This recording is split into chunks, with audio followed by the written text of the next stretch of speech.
All right, it's nice to be here. A quick time check with you, Stacy. How long do I have? You have an hour for this.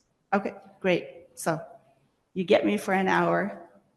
I hope I don't do all the talking. You ask some questions or comments. This is what this really is for, to hear your perspectives. So just before we begin, I wanted to emphasize that this is, as Jeff said, getting us to start doing some research, understand the market better. So that means I may not know all the answers if you ask me questions, right? And we may actually defer that back to the research that will happen in the next phase should this initiative move forward. But obviously welcome all your questions and more than that, all your comments and feedback. So I have been spending a little bit of time on this initiative since we started kind of exploring the idea.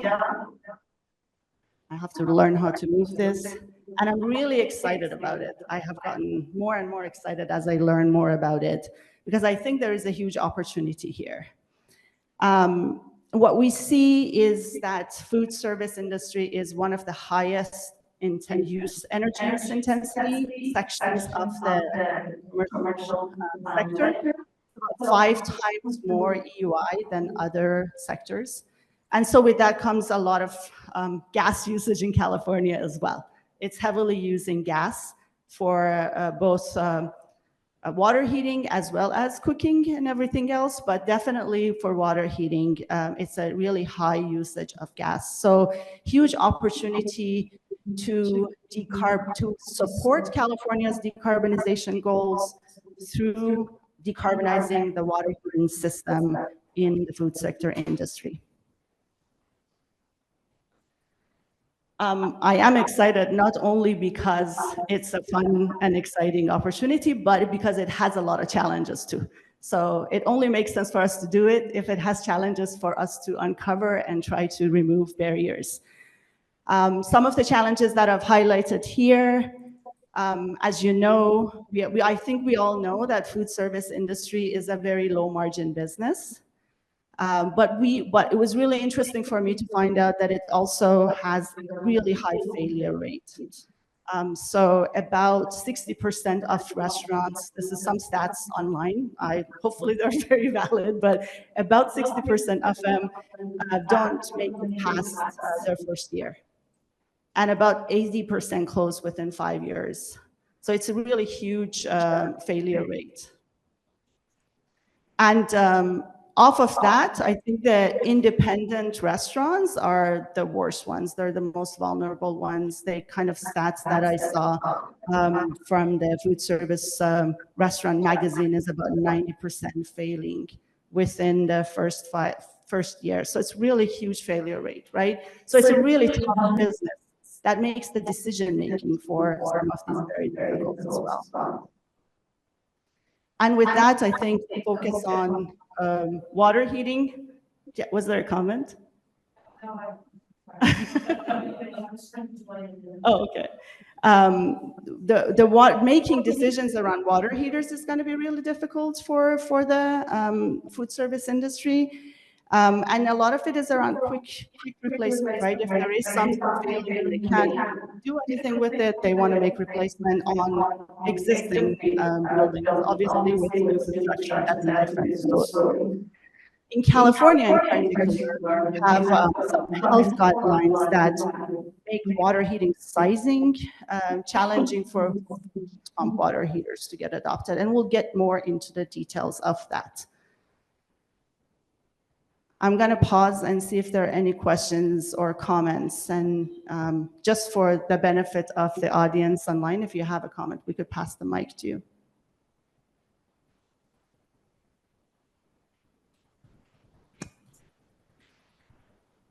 Haley Goodson.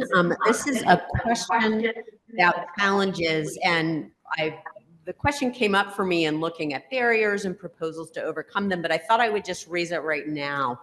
I didn't see among the challenges a landlord-tenant split incentive, and I wondered if you know how many restaurants, either the big chains or the independent ones, are in buildings that are owned by the restaurant themselves as opposed to a landlord. Because as I looked at the draft plan, it seemed to be aimed at getting financial resources to the restaurant owner, helping the restaurant owner make purchasing decisions, et cetera. And then the contractors they would hire to do the work. But the building owner was, I didn't see identified as a separate entity in the decision process and potentially another barrier. Mhm. Yeah, So if that's you a could good. talk about what you know and how that plays into the plan. And Perfect. Yeah, that's a really good call. I don't say that I know exactly the answer. We do know that we want to find out more on that decision-making process, whether it's the building owner or the restaurant owner that makes decision. Anecdotally and just kind of based on hypothesis we have right now is a lot of independent restaurants actually are leasing their space, right? And so that decision is probably made by the building owner currently. And I think there are some, I'm kind of thinking there might be some opportunities to make a little bit of shift in that. I'll talk a little bit about that. But sometimes the chains, their leases are very much longer term. So even if it's a lease and the ownership is by someone else, the decision could be a lot easier for those to be made. But absolutely, expense incentives has definitely a top point to consider. Really good call, Kim. Any other comments or thoughts? All right. Challenges and opportunities. So we do have a vision, and our vision is by 2045 for electric water heating systems that are capable of minimizing peak demand to support the load flexibility needs in California. To become the system of choice, both for new construction and the more difficult for existing, eventually, food service industry. I will talk about, Sorry. I will, did I miss one slide? Anyway. On accident. All right, so I will talk about some of the recent market events because I think, as I think about this, these market events, they bring a good, really opportunity, but also I feel a sense of urgency for an initiative like this. And I'll talk to you a little bit about it more. Love to hear your perspectives on it as well. So,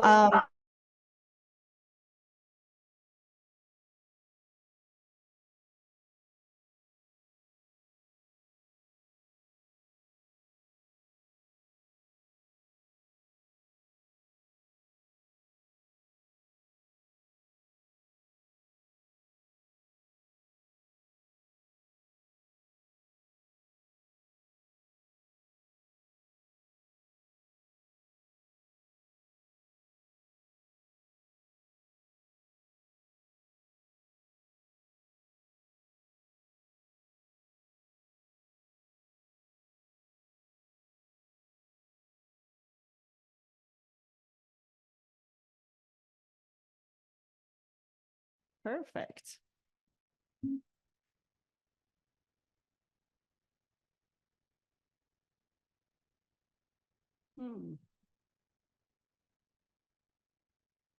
Trying to find our slide. Okay, so we were talking about air quality boards in California. We talked a little bit about what zero NOx means.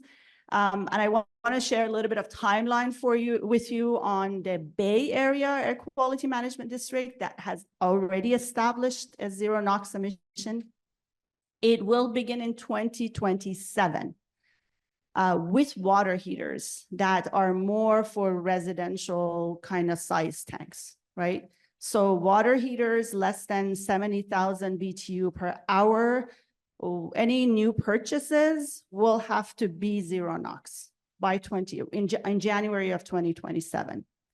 Then they will move to residential and commercial furnaces. So they will go after space heating, right? By 2029, January 1st of 2029. And I got these from the Bay Area Air Quality Management District website. If by any chance I'm quoting something that's not correct, please, for those of you who know better, please correct me. But by January of 2029, it's commercial and residential furnaces that need to be zero NOx. And then by January 1st of 2031, the water heaters that are more for commercial and multifamily, which are more than 75,000 BTU and less than 2 million BTU per hour, are going to have to be zero NOx. So air quality boards can really manage or can really kind of regulate, as far as I know, they can regulate things that are related to air quality. They can say zero NOx, which may push it to, I guess, right now, at least based on technological situations, will push it to electric, but they can't manage efficiency. They can't say it needs to be efficient, right? So that's, to me, that's where the important thing is to keep in mind. That, you know, if by 2035, efficient electric water heaters are not available, they could be inefficient electric water heaters, right? And so CARB, which is more California-wide, is exploring similar standards. They're currently in public engagement. They have not made any promises or anything. We don't know what the timing is going to be if anything goes into effect. And we don't know what kind of exceptions they may have, whether there will be exception on kitchens or not. But for sure, Bay Area has set a precedence on kind of going after commercial space. And we don't know if there's going to be more of those in various districts or not. But there is definitely, this is an opportunity, but at the same time, to me, it's a potential threat if we don't do anything with efficient electric water heaters. You know, once, if any of these beyond Bay Area go into effect. So I'm going to pause and see reactions. Yes, Niels, can you do me a favor? It's going to be better if you do that. Thank you so much.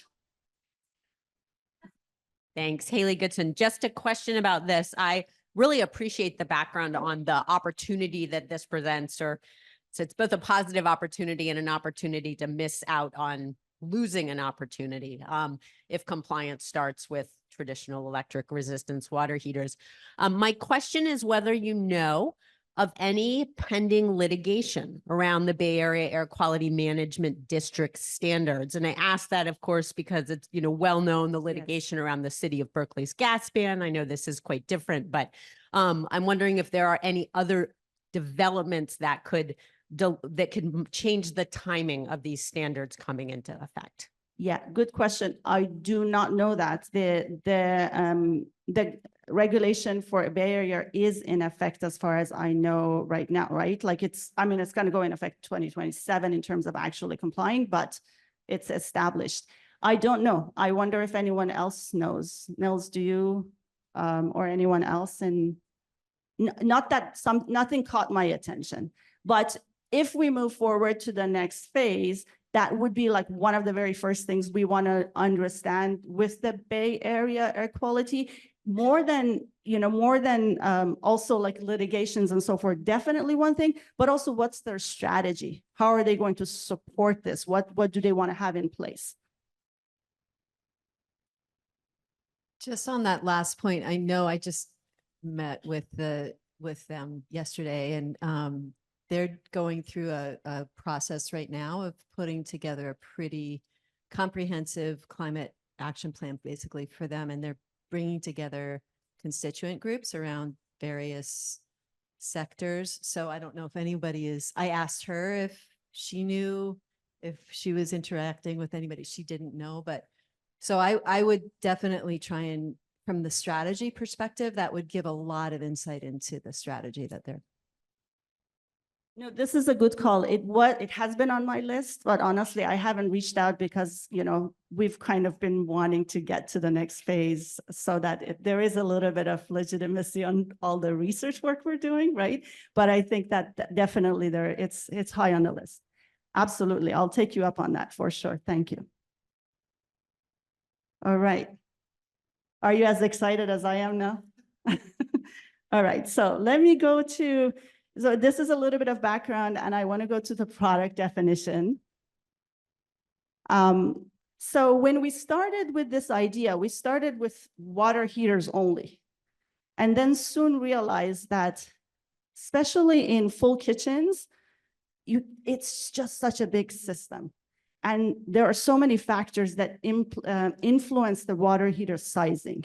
So we started thinking about, while at the end, it's really the water heater, a heat pump water heater that we want to get adopted, all these auxiliary things that impact it need to be in harmony with that, right? For that to happen. So our product definition right now, as of now, as we kind of explore this product a little bit more from technical perspective, right now it's essentially efficient and decarbonized water heating systems, with heat pump water heater being one of the major elements. We also recognize that California, with peak load issues, this water heater, especially in the commercial space, works at, like, the water heating demand is at the peak hours generally. And so it's really important to think about load flexibility and what we could do with the water heater, maybe heating it beforehand, before the peak time hits, so that you don't really kind of deal with the higher peaks, as well as maybe saving money associated with that, right? Like heating up at off hours. So having peak flexibility is really important. As we talked about the air quality district decisions or air quality board decisions, this kind of combined heat pump systems became more apparent to me, because if you remember with Bay Area, they're going to go first into space. First it's like residential water heaters, then it's commercial and residential furnaces, right? So think about if like a decision is being made to replace a furnace without keeping in mind your water heater, while the water heater can provide combined cooling at the same time. So thinking about that from a system level, as the water heater heats water with a heat pump, cooling the space at the same time and providing that added benefit, definitely something that we want to think about from a system level perspective. As we look into the kitchens, especially when we go into full size kitchens, full service kitchens, the piping distribution is really important. So thinking about what is the design of that piping distribution that would influence the sizing of the water heater. Again, I'm going back to the water heater is really the main thing, but the system influences it a lot. So we need to make sure we understand all the things that challenge us from picking an efficient water heater in of itself. So we mentioned in the advancement plan, and Fred, you've talked about that a little bit. We've mentioned potentially decentralized water heating as part of this to help with the efficiency. That doesn't necessarily mean the whole thing being decentralized, but imagine like a kitchen where you have the water heater, most of your end use is within a space that gets piped from the water heater. And then you have like, I don't know, bathrooms or public bathrooms that are like 200, 300 feet away. And they want to do a recirculation system that keeps those hot on-demand water heater, hot water in the bathrooms as well.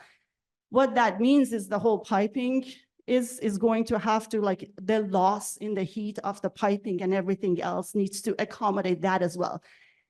If we were to put that, for example, on a decentralized system, the load on the water heater that kind of feeds the main area could be a lot easier to handle, right? So we want to understand this. That doesn't necessarily mean that right now all of that is in scope, but right now we want to understand this from a product definition perspective to see what the influence on the water heater itself is.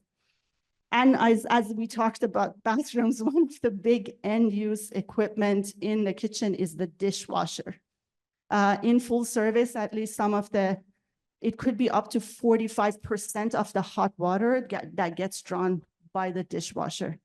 And so that's a huge load. But there are technologies already out there available.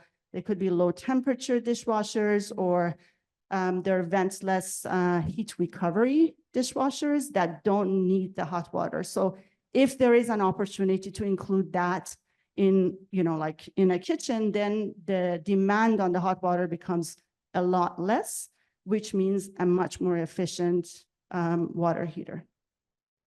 I talked a lot. Any questions or any comments?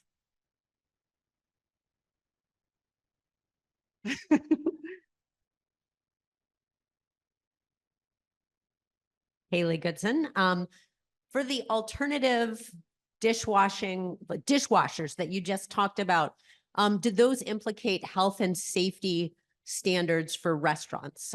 Is there another issue there to look at, or are those products commercially available and already meeting health and safety codes for restaurants? Good question. So I know for sure low temperature dishwashers are being used in California quite a bit, right? So I'm assuming they're meeting the health and safety. Next phase, that's part of what we're going to find out.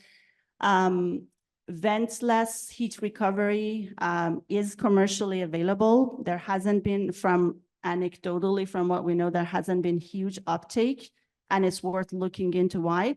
From what I've heard, they should meet the guidelines, or they should meet the needs, but I wouldn't want to say that for sure until we do a little bit more digging and understanding. Randall. Yeah, for whatever it's worth, I saw that dishwasher. I think that one in the graphic there at our energy center 2 days ago. We just installed it. So that, if it's the same one, that one actually uses city water temperature.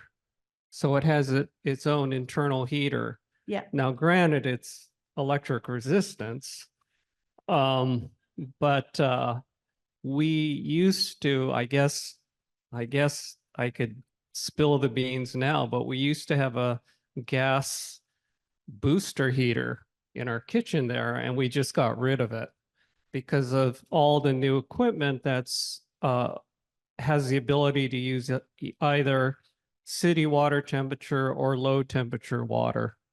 And for several decades, the code did allow 140-degree water to be used with sanitizing chemicals. So,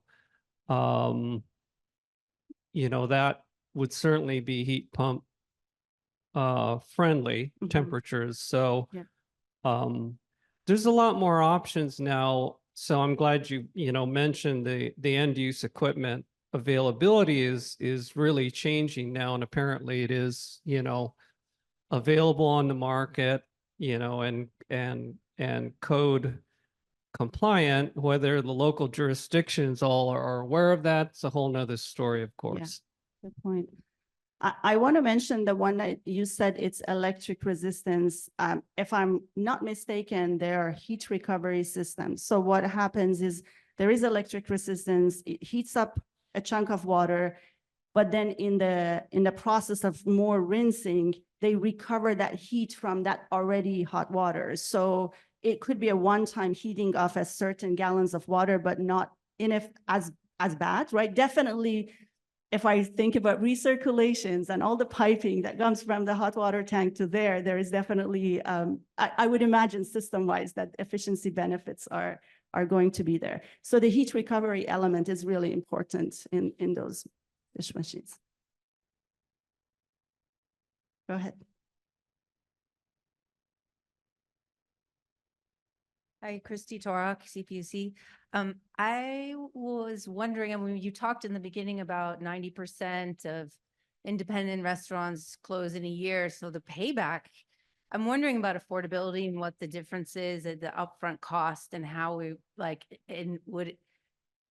seems like a really difficult barrier.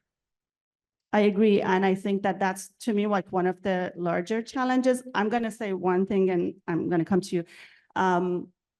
one of the things that's really interesting, again, this is a number we heard talking with, I think Frontier Energy. So I have to go do more to make sure that the number is accurate, but maybe I won't even say the number, but a large percentage of the dishwashers in California, low temperature dishwashers that are chemically sanitized, are leased. Right? So I think leasing option could be really a good, interesting approach for restaurants that have, really kind of high failure rate, right? So there is an opportunity to explore. I don't know if like one of the things we said was like, what if we put the ventless in the same kind of potential leasing, right? I don't know if that's going to work or not, because one thing that I find that was really interesting is that it's the chemical providers that are leasing the dishwashers, which was really interesting. So it's more digging we need to do, because if they are, would they be interested in leasing out ventless dishwashers? Are they willing to change their business models and go away from their chemicals? What the chemical regulations are, I don't know. So lots of those little things that we want to find out also, but I think leasing could be an interesting thing that we need to explore a little bit more. Does that answer your question? Yeah, that's helpful. Thank Okay, you. Thank you. I love that you ask a lot of questions, so please do. Your Nels. Haley Goodson. So Christy's comment made me think, circling back to the split incentive issue, which is usually only a barrier. But in this context, I do wonder if maybe there's an opportunity, if it is the building owner that's the one that is purchasing the equipment, and as restaurants turn over, it perhaps is a marketing point. Like they want to fill that space. It's outfitted for a restaurant. So future tenants will be restaurants. And so normally we think, oh, that this makes it much harder, but who knows in this market? Totally. That has come to my mind. Not that it's an existing model, but it could be an interesting model from a strategy perspective. Totally agree with you. Like it could really impact the split incentive like challenges for sure. Jeff. Speaking of strategy, Jeff Rezania, I wonder, what are your thoughts about the fact, so you're on a slide that is talking about product definition, but we've talked already about several different products in the traditional sense. You've talked about the devices that supply hot water. You're talking about things that distribute the hot water and things that use the hot water. And in the sort of classic product definition space, you would have a different description for each of those things. And from a market transformation implementation standpoint, you would almost need to develop logic models for each product, because you have a different market delivery supply chain for each of those things. And there might be some overlap, but maybe not. But what are your thoughts about how you would implement something that's trying to address the entire end use of commercial hot water? How would you do this? That's a good question. How would I don't know yet how I would do that, but I think definitely is a good thing to think about. I would be interested in knowing how it's done right now with larger chains, right? Like restaurant chains, because what I know, and Randall might know this a little bit more than I do, like a lot of chains have their own little labs where they lay out their whole system exactly the way they would replicate it, right? So I'm curious how they handle that from a supply perspective, from the whole market perspective. So it's a really interesting one to think about. Anyone has an answer for Jeff on that you could brainstorm with us here? Hi, Fred Gordon. I think the answer is we have to narrow this thing down to make it followable. You've got, restaurants, there's a bunch of markets that have very little to do with each other in terms of ownership, decision-making, scale, level of engineering. You've got three different equipment markets you're talking about. It's not a thing. So it's very hard to say whether there's what I wrote to myself was, market transformation, you've got to have a compelling transformation argument. You got to have a beachhead market, and you've got a compelling reason why you can get past the beachhead market. And you can't talk about water heating in restaurants and have those things because they're all different. And I can see, like we're talking about working with small independent operations. One of my fears of marrying market transformation to ESG is trying to foist things on people without money that cost more money. I think that's inherently, forgive the word, but a little bit immoral. And it's not going to work that well either. So I don't know that this is an ESG fit, ESJ fit. I don't understand why we would go after chain operations that hardly have any hot water use, which is the way I may be ignorant. That's the way I think of coffee shops. They do a few dishes. They mostly do paper cups. But there are large chains that engineer systems. So for the engineered end, there's a separate target that would require a distinct strategy. And some chains have like black owners associations. They have ways of getting into the chain ESJ market, which is the more capitalized end where you might find people who can see past the first year or two. The leasing market, I think from the little I know, and it's very little, there may be leasing of dishwashers and there may be leasing of water heaters to separate people in separate ways. I don't know how you put all that together. So to me, it's like, can we maybe go after the large load, most thoughtful market? In the same way, it's like new construction, you have a little more engineering thinking there. Replacement, I don't know that system solutions will catch on very easily or well. And I think you're right, there's a lost opportunity when air quality standards come in. But what's the end of that you can feasibly address? I'm saying this partly because from what I know of restaurants, it's one of the tougher markets you can imagine attacking from a point of view of split incentives, short time frame, management overload. Things are standardized somewhere in Pittsburgh. There's just so many barriers there. So if we're going to go after it, maybe we should, and part of what's driving this for me is I actually read the forecasting section this time, and it's looking at the whole market. And I just don't see how we could influence much of the whole market. But if we broke off a couple of more promising pieces, we could maybe make a persuasive case that looks not like retrofit, which is what you would do for ESJ, I think, but like market transformation. Good point. They're really good feedback, I think, for us to, I'll come to you right now, but for us to make sure we understand enough of a broad brush of where that best entry point is, because I see your argument on the water usage of large or on full service versus like a cafe, but I also see that cafes could have much less barriers of entry. And so perhaps starting with that and building a little bit of momentum around that and getting the, some restaurant chains excited about decarbonizing their water heating can catch on with the larger either quick service or full service system. So we're that entry point, and I love that I learned the new word from you, Fred, beachhead. I never knew what that meant. So thank you. I Googled that this morning, found out. But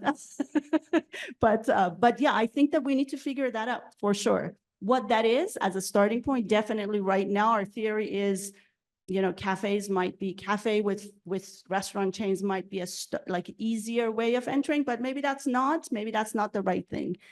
So we'll explore that a little bit in a wide array and then kind of narrow down and go deeper to understand that more. If I get that correctly. Yeah. Yes, for sure. Yes, Ian Dandridge. I mean, I think this is what everybody is saying a little bit, but what comes to me is who is the decision maker in this? I mean, it like with the water heater, it might be the owner, the building owner that's installing the water heater, but with the dishwasher, it might be the restaurant owner that's installing. So I think, there's a split incentive, which is obvious in both of those, but at the same time, they're totally different decision points that are being made, which is, kind of what Jeff and Fred were saying. Absolutely. And there's one other thing I want to share with you about the decision maker between independent restaurants versus like restaurant chains, right? Who makes the decision? Fred, you alluded to that. That's really important. If an independent restaurant is leasing a place and it's from a building owner, most likely the building owner is the decision maker on the water heater. But in some of our ESJ discussions, with some of our ESJ listening sessions and some discussions, we found out that sometimes when that fails, the building owner may come and say, well, you replace it. So it's a really interesting nuance there. I totally understand it. That's why I was like, oh, maybe if it's leased, it's easier, because then it's the leasing, like you pay $200 a month for all of that, and it's a steady, secure thing, right? And then I want to say one other thing. Another thing we heard in our conversations with Energy Solutions as we were kind of digging into this idea was that there is some discussions between restaurant chains and their manufacturer suppliers that they're asking their manufacturers for a 4-hour turnaround time if the water heater fails, for a replacement unit to be shipped to the site. So really kind of making sure that there is an availability of stock, right? So with that, like I'm just kind of guessing that it's really the restaurant chain that is making that decision in some ways, right? So it's different in whichever market that is, for sure. And Jeff has a comment. Yeah, Jeff Mitchell, Resource Innovations. I just want to bring it back to Jeff Harris, your original comment, and maybe just have you think more about it, because Sepideh and I were talking about that exact question. Like, if we go with a systems approach, what does it look like? And we were going through our Rolodex of programs that we've managed, and neither of us quite had one that worked or fit. It's a little bit like EBR, existing building renewal, maybe a little bit like DOAS. But yeah, I'd love just for you to maybe we can follow up later and just kind of think through, like, how do we get at a systems approach to MT without having to cobble together 3 or 4 separate MT strategies. Yeah, it's a good thing we know about EBR and OS. Should I move on? Okay. All right, so we've talked a little bit about this target market already in our conversations. Currently, we're thinking existing and new construction. Obviously, there is, as Fred said, there's got to be a beachhead. We're going to start with something, but eventually, this is what we're thinking as what's going to be in scope, may not be the entry point. Full service, quick service, and cafe. What we're not including for sure is large cafeterias and institutions. Typically, those are on district system and steam systems and so forth. And so they're not right now included. This is definitely not in works right now, but just kind of thinking about decarbonizations, eventually how those systems are going to be tackled to get decarbonized. There might be, sometime in the future in 2045 that the kitchens will need their own water heating system, but right now they're all out of district energy, and so they're not included. Talking a little bit about leverage points. We talked about the health guidelines. I can speak to that a little bit more. I'm sure you all have read it in the advancement plan.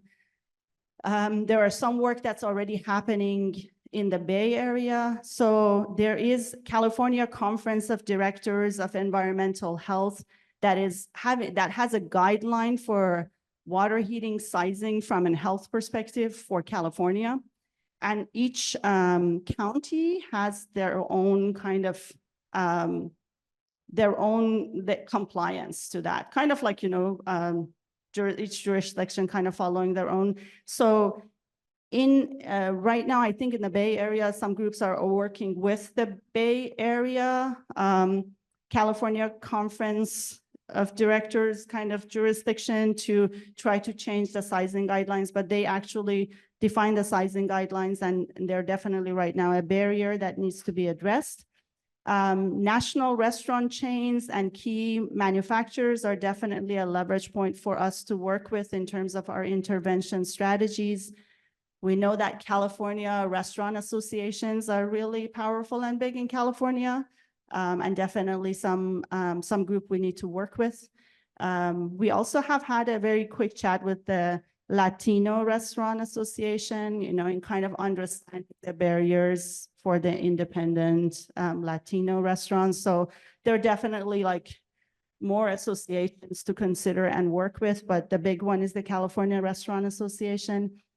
And I also want to recognize that there is a lot of work that is happening already in California with existing labs and programs in the Food Technology Center that, have been doing some amazing work. So if we move forward with this initiative, we will definitely be working with them to leverage their work and work with them. And eventually, if this initiative moves forward, hopefully we get to a point that we can collaborate more and leverage each other's work as we move forward. Any other thoughts or yes, Jeff? I think I saw this in the document, but just to make sure we're making it present here, Title 24 is a big leverage point because it's a federal, or it's a statewide standard for new construction that could have your beachhead market go very rapidly if it becomes a Title 24 thing, it being at least one or all of the things you've targeted. But I also wanted to talk about something that's not in the document, but so there are Energy Star specifications for other food service equipment. There could be an Energy Star specification for water heating equipment for food service applications. We haven't pursued that in the Northwest yet, but it's been on my radar screen for a while to maybe do. And then that would leverage the national restaurant chains because some of them want to have all Energy Star equipment in their facilities. So just something else to think about.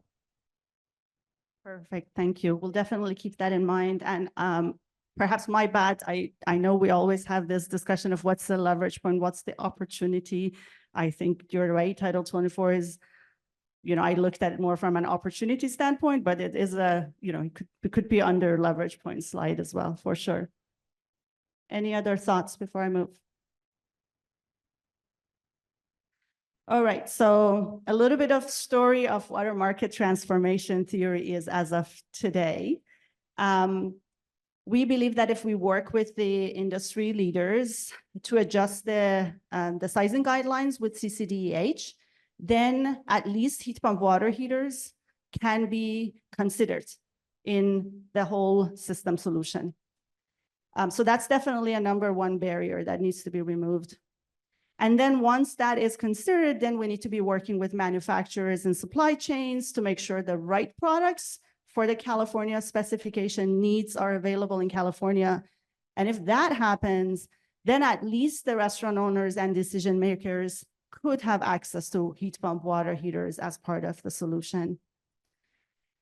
And then if that happens, then we could engage with restaurant chains and their suppliers to promote heat pump water heaters along with the suppliers, which are the manufacturers, to influence their purchasing decisions. And then after that really is when we kind of think about how to promote it to restaurant associations, just because of the challenges. It could be, we find out that it's different, but working with restaurant associations, we know financial barriers are definitely things that need to be worked on, figuring out how to reduce financial barriers with them so that independent restaurants also can make that decision and I think you all had a really good point. Maybe this shouldn't say independent restaurants, but the building owners where the independent restaurants are in, and that's the part that we need to find out more in the next phase. And we know most of those are emergency replacement decisions. And then with all that, of course, market capability needs to be there to make sure that Contractors they have the system level knowledge. It's not just the one-to-one water heater replacement when it comes to a heat pump water heater, that there is a system level knowledge to make sure that system design is into consideration when selecting a water heater. Go ahead. Couple of things. First, I understand how air quality codes and building standards are a leverage point to convert gas equipment to electric. I see them as a lost opportunity for heat pump water heaters. I do not see them as a leverage point for heat pump water heaters. There is a far cheaper alternative that will meet codes and standards. It's not a leverage point. So I'm still looking for where the leverage is to get this done. And the last one is, I think if codes and standards result in replacement of decisions to put in gas water heaters at failure or new construction with electric water heaters at failure or new construction, there are no new jobs in that. There are different jobs. There may be an environmental and social justice opportunity to train people from minority communities to get jobs with contractors as staff turnover to do the same number of water heaters. It's not like new work, it's like different work, and maybe that's the leverage point.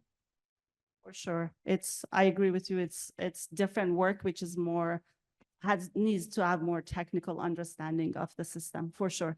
And we do have that, I think right now, that is an opportunity for the ESJ community and workforce development.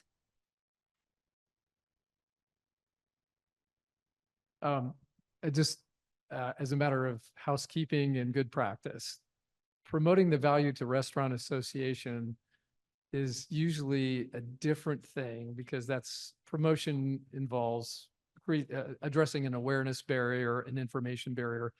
Reducing financial barriers is a whole separate thing and probably deserves its own little box. Because in this market in particular, that's a huge, huge issue. Yeah. So anyway, I think you should separate those two. Sounds good. All right. I'll do that. All right. We've talked a lot about barriers, but let's just kind of summarize it here. I won't point out all of them. Stacy, can you do me a favor? Tell me how much more time? I have 10 minutes more or 15? Okay. Yeah, so what we currently have as in our conceptual logic model as barriers, kind of pictorial here for you. Talked about the CCDH upfront cost definitely is a huge barrier. And I think, product maturity is really big. We definitely need to really recognize that and that sense of urgency with air quality board decisions that really need to make sure that mature products are out there so that they could get adopted. Contractor knowledge from a system level perspective and not a one-to-one replacement. And the business case for them. When I say customer value proposition, I definitely do have the financial side in there, but I recognize Jeff's point on the financial element and cutting, I guess, giving it its own box. Opportunities, the emission regulations in California also are an opportunity. One thing we haven't touched on is there have been at least 1 or 2 restaurant chains that have shown interest in decarbonization at their kitchens, Chipotle for one, because of their environmental and social governance goals that basically said they want to decarbonize.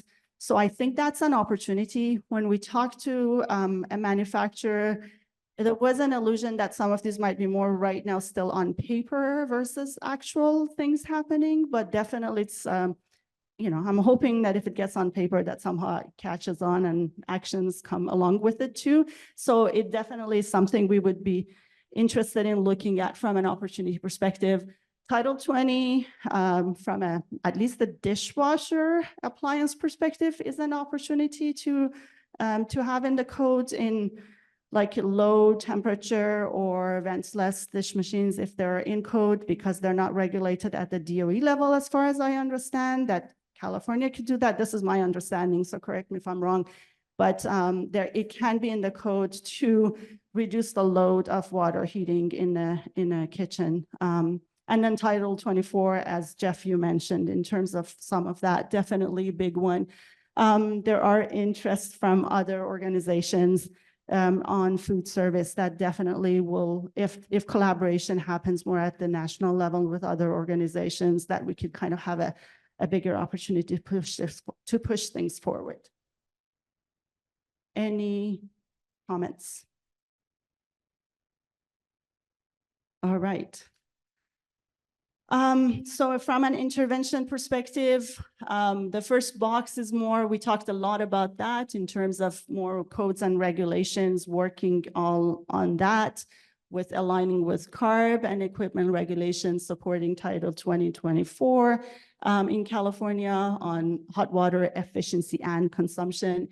And also supporting the work that already has started and perhaps expanding on this on the CCDH guideline adjustments.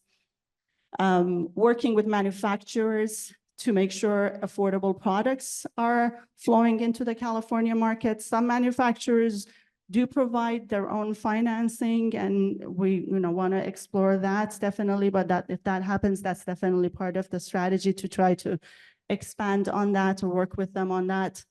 And then engaging with national chains and their manufacturer partners, like we've talked about, and making sure financing is available through that channel as well, or for that channel.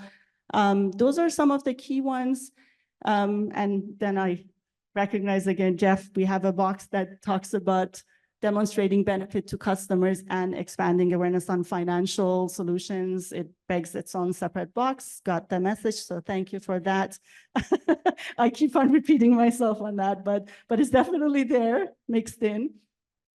Yeah, so I'm gonna pause, see if there are any reactions. Fred? I love the activities. Thank you. Just to suggest that trying to help restaurants engage in demand management seems like the only path to anything like cost parity with what they've got now. There's very little cost advantage, if any, even with. And restaurants, at least many chains, some of the more sophisticated national organizations, they can't run a thermostat. There's nobody there to operate equipment. So trying to get restaurant chains to actually functionally do demand management, it's like, they're able to do it with supermarkets because there's huge loads and there's huge management and so on. There isn't much management of restaurants. Exceptions. There are little niches. Some large full service operations probably have somebody who knows how the thermostat works. But the path to cost equity seems to be driven through another huge market transformation effort. Okay, thank you.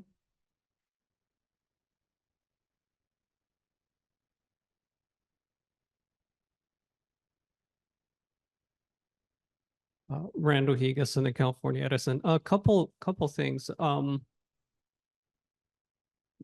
think, in the restaurant industry, while this MTI may or may not include the water heater systems or the end use equipment like dishwashers, I think to the extent that the dishwashing technologies are changing, there needs to be water heating equipment that adapts to that. So that's sort of a technology issue that I think should be included. One other thing is you mentioned the Bay Area Air Quality Management District, but the South Coast Air Quality Management District also has some perhaps stricter and more imminent regulations. They just voted out some new regulations affecting residential and commercial water heating on June 7th. So it's very new information with implementation dates as soon as 2026. So, Good to know. those Thank are you. some other issues you can consider. in the logic model. Awesome. We'll definitely follow up on that. Thank you so much, Randall. I'm going to move forward. I have only 10 more minutes, so I'm going to get a little bit faster on the last few slides. There are lots of outcomes on this slide. A couple of things I want to point out. One is that they're not time bound or they're not in the order of time. This is a very conceptual, so some things could be really long-term outcomes, some things could be more imminent short-term outcomes. They're all in there in like hodgepodge mix, right? So, you know, we had a couple of comments on the order of things, and I just wanted to acknowledge that we haven't really done that. That's going to be when in the MTI planning phase, where we will do a more thorough logic model, and we'll be looking at short-term, mid-term, and long-term outcomes in very separate, structured way. So I want to point out a few or a couple that for me are like really exciting. One is the outcome around major restaurant chains adopting heat pump water heater in water heating systems. If we could get to work with one that we could change their purchasing practice, to me, that's a really good win, and it's a good outcome for the work that we've done. And another one that is there is expanded access to financing options, especially for independent restaurants, to remove the upfront costs barrier for them. That's another one that, like, I kind of think is an exciting outcome to point out. Any feedback?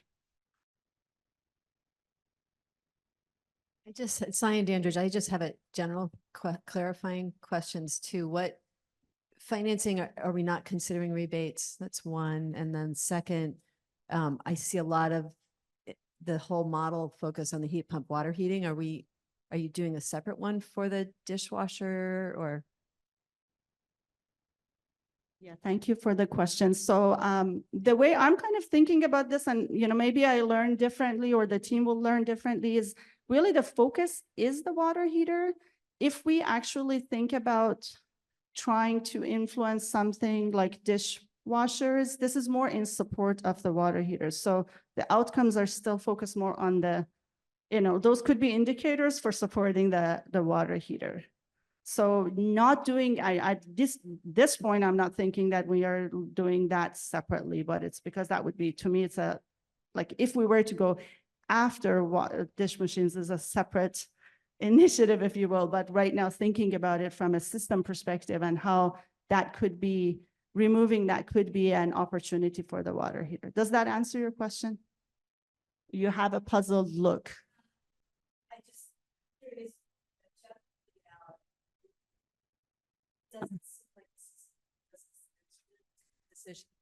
There's different decision makers, there's different influencing, you know, so I'm not sure that would be accurate, I guess. I mean, I can see addressing heat pump water heaters and having that be the focus, but I don't know that you would get to the dishwasher within that kind of system. But Jeff would know more.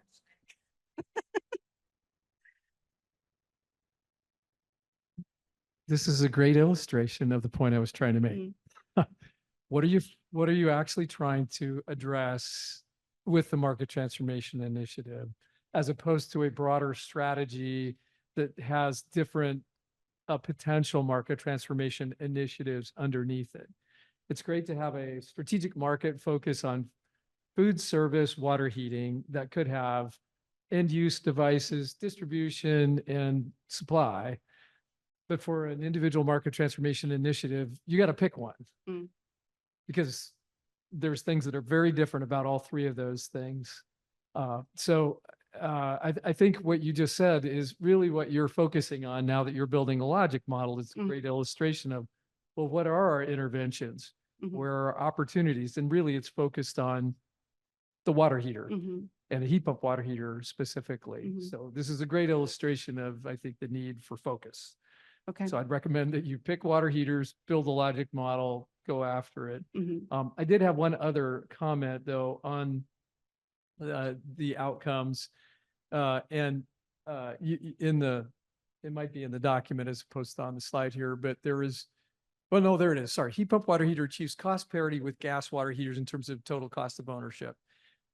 You note in the document that one of the challenges with that is the rate structures for electricity and the differential in cost between electric as a fuel with natural gas. And that's not a trivial thing. And yet there's nothing in the interventions really to address that. So, and maybe the only way to address it, as Fred suggested, is with time of use rates, or perhaps even capturing the value of curtailments that are currently negative pricing on the wholesale markets, capturing that value and making sure that the heat pump water heater is running at that time to minimize the cost. Yeah. The point of this is to say there is an intervention around rate structures that without it, this is going to be a very difficult sell. Even if you gave the heat pump water heater away, it's going to cost more to run than a gas water heater today. So there's, Yeah, good point. I Yeah. think we did actually have that initially, like rate structure as something, and then in the effort of trying to summarize things and not get too big, I kept thinking of that as part of the financial solution. But I think you're right. The opportunity for the tank to work as a thermal battery where you could heat it up off peak hours and then use it during peak hours, definitely something that could be really beneficial. I'm not quite 100% sure if we were to use like demand response type of approaches to that, whether there is definitely a perception that it's going to cost more to operate from an electricity bill or a utility bill perspective. We want to test that out. We want to actually kind of understand that a little bit and see whether that's true. That's part of our assessment, technical assessment, because it may not necessarily be the case with, the efficiency levels, and especially if we think about the rate structures and kind of off-peak, heating and then using it during on-peak. But so you're absolutely right. And we could make that a little bit more discrete and clear in the advancement plan. Thank you for pointing that out. I'm getting close to the end of the time, so I definitely want to take inputs. We have a few more slides. It's your choice if you want me to finish that, and then maybe have the discussions afterwards, or not finish that. And I'll let Stacy also give me clue on how you want me to facilitate. Keep going. Are you okay, Randall? And Yes. Are you okay? Are you both okay? Okay.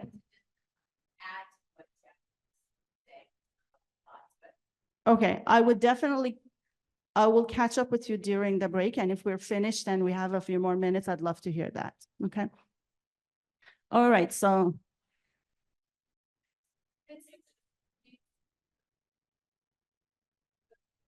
Sounds good. I will do that for sure. All right, so I'll let Rachel cover this, but we did get some feedback from our ESJ listening sessions. I'll point just one of them. I'm not sure it's on your slide or not, but split incentive concerns came up in our discussions. We talked about solar, we talked about the ownership, all of that, and it came up from our ESJ discussions, which happened after we wrote the advancement plan. So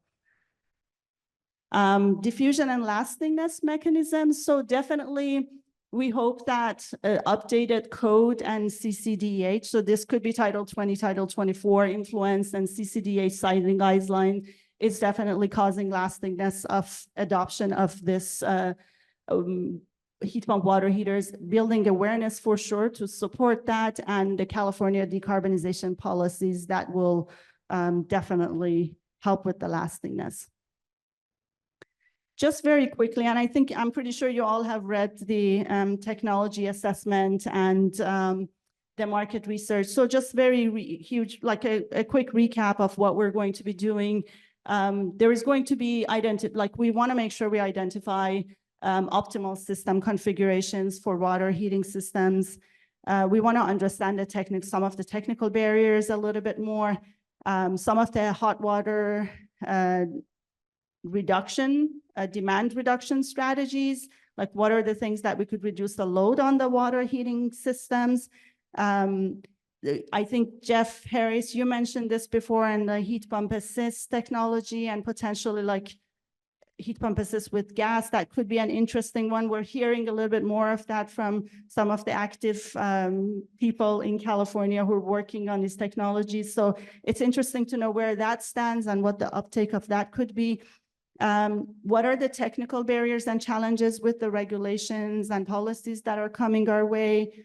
Definitely understanding the durability and performance of heat pump water heaters in the larger food service sector, as well as understanding some of the energy benefits from it and the non-energy benefits. We talked about space cooling. We talked about thermal, like it working as a thermal battery. So understanding some of those benefits, life cycle costs, which will include the operating costs that Jeff Harris, you mentioned, and then estimating peak load and identifying management strategies for that as part of our technology assessment for the next phase. And then from a market research perspective, this is probably pretty much, you see this for most of the initiatives the way they are, but it's really to characterize the current market conditions, the baseline conditions, understand the demand side, understand the supply side of the market, understand the policy regulations. Randall, you just put one on my list to go dig out more. So definitely get better understanding of what's going on. And also getting the baseline forecast for the market. And last but not least, this is, you've seen this in the advancement plan. This is our estimated cost of what it's going to take us to the next phase. All right, questions? All right.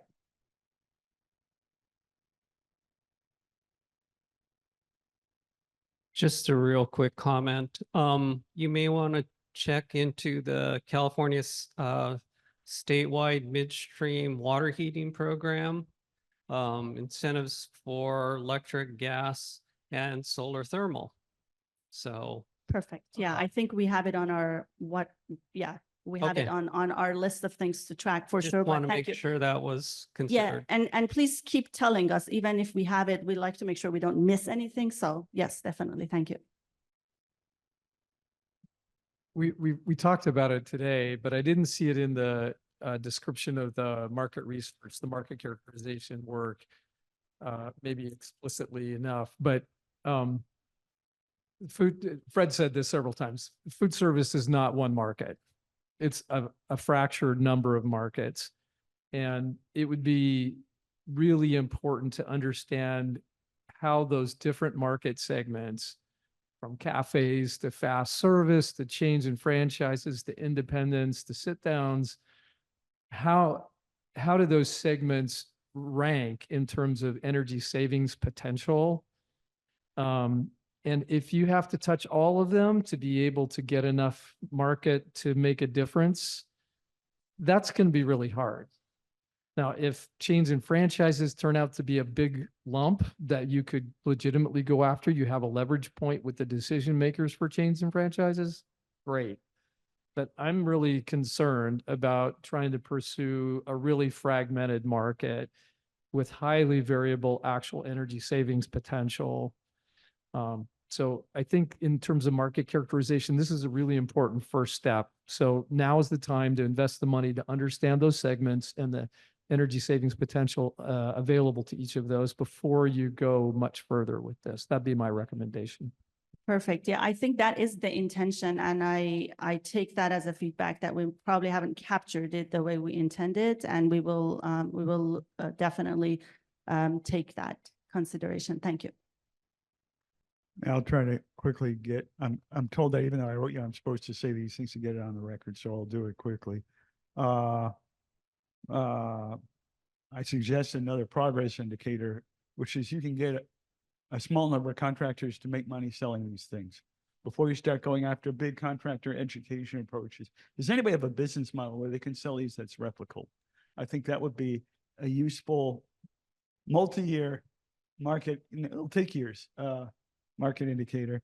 Another one is, well, we talked about it, maybe a narrower critical path. It seems like the market research and technology research plans are everything.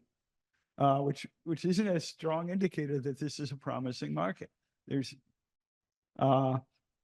finally, I think the biggest risk isn't stated outright, which is that the owners decide to focus their limited energies on other equipment because they don't care about water heaters. Right now, they don't. It's going to be tough to get them to. There's other systems they care deeply about. That's a market barrier. It's also an opportunity. Thanks. Perfect. Thank you so much. Those are definitely good clarifying points. Can we take one more? Okay, Haley, go ahead. Okay, I'll be fast. Following up on what Jeff said, I just want to really, really emphasize that for a low margin business sector like restaurants, utility bills or life cycle costs, as they're identified in the gap analysis, is really, really important. And so I'm very glad it's part of the gap analysis. And I encourage you to really prioritize the modeling, the bill impact analysis, and try to figure out, can you make the case to restaurants that they are not going to be further in financial jeopardy because of utility bills if they make this switch. The other thing is I wanted to just comment on one of the market progress indicators. And one of them is the outcome is that the desirable solutions are readily available for larger scale full service restaurants. The possible indicator was the number of models that are being designed for full service restaurants. And to me, I didn't see the link between those two because readily available, I think it's not just what's happening at the manufacturing level, but it's actually what is in the pipeline, wholesaler stocking, commercial distributors, awareness, et cetera, because manufacturers can be doing something, but if it's nowhere near coming into where any of the purchase decisions are being made, I wouldn't call it readily available. That's it. Thank you. Yeah, I think I would just make a quick comment on that. When I said design, and I think we could go clarify, we meant actually like the design footprints that the restaurant chains have for their layout, like design layout of their kitchen. Right. So, but yes, it is. Okay. It is. But I think that's a really good point. We need to make sure we clarify that. Thank you. Thanks. And can I just thank everyone before I hand it to you? All right. Yeah, I wanted to take the opportunity to appreciate all of you for the feedback. Please have it coming. I would love to hear more.